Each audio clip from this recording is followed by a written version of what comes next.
প্রিয় দর্শক, 5 আগস্টের শহীদদের স্মরণে Keari Honda cup football tournament এটি পঞ্চগ্রাম স্কুল অ্যান্ড কলেজ মাঠে অনুষ্ঠিত হয়। আস্তে আস্তে করেই এই প্রবাসী আজকে বরণের কাজ করতেছে। আয়োজকদের খেলার মোটামুটি উত্তেজনা ভালো একটা অবস্থা চলে আসতেছে। এর মধ্যে গতকালকে শুক্রবার খেলা ছিল উদয় দুরন্ত স্পোর্টিং ক্লাব এবং ফুলকুড়ি অনির্বাণ সংঘ মরহা, এই দুইটি দলের খেলা খুব আনন্দময় মুহূর্তে তাদের প্রথমার্ধে খুবই সুন্দরভাবে দর্শকদের আনন্দ মানুষকে মুগ্ধ করেছে। এক পর্যায়ে খেলার মধ্যে একটু রেফারির সিদ্ধান্তের ভুল বোঝাবুঝি দর্শকদের অতিরঞ্জিত মাত্রায় কথোপকথনের মধ্যে দিয়ে খেলার মধ্যে এক পর্যায়ে হাতাহাতি হয় এবং জায়গায় লাঠি মারামারি হয়। যাই হোক, প্রায় 20 মিনিট বিরতির পর আবার পুনরায় খেলা শুরু হয়। শেষ অর্ধে খেলা মোটামুটি শান্তিপূর্ণভাবে শেষ হয়েছে।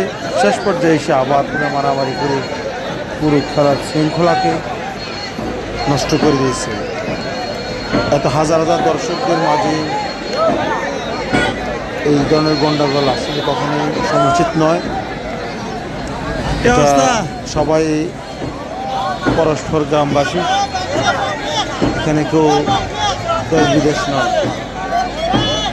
তাই এই ধরনের গন্ডগোলের মধ্যে এলাকাতে বড়দের একটা সমস্যার সম্মুখীন হয়। তো সবচেয়ে বড় কথা হচ্ছে খাওয়া যাচ্ছে, যা মূলত যদি কোনো রেফারি ভুল করায় সেটি আয়োজক আছে বা টিম ম্যানেজার আছে, টিম ম্যানেজমেন্ট আছে, তারা দেখবে। কিন্তু পাবলিক দিয়ে যেন কথোপকথনে বাড়াবাড়ি এই বিতর্কের যারা মূল হোতা তাদের কাছে চিহ্নিত করে শাস্তির আনা উচিত। তার কারণ হচ্ছে এই সুন্দর এত হাজার হাজার দর্শক আনন্দঘন মধ্যে মানুষ হয়তো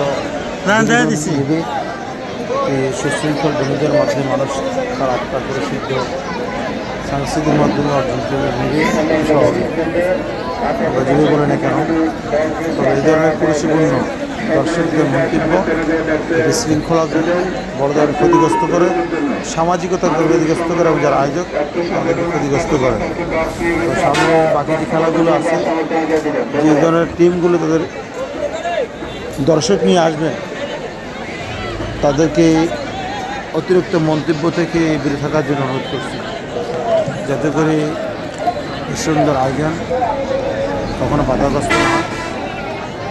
সেটা অবশ্যই যারা টিম ম্যানেজমেন্ট বা টিম ম্যানেজার আছেন তারা অবশ্যই লক্ষ্য রাখবেন।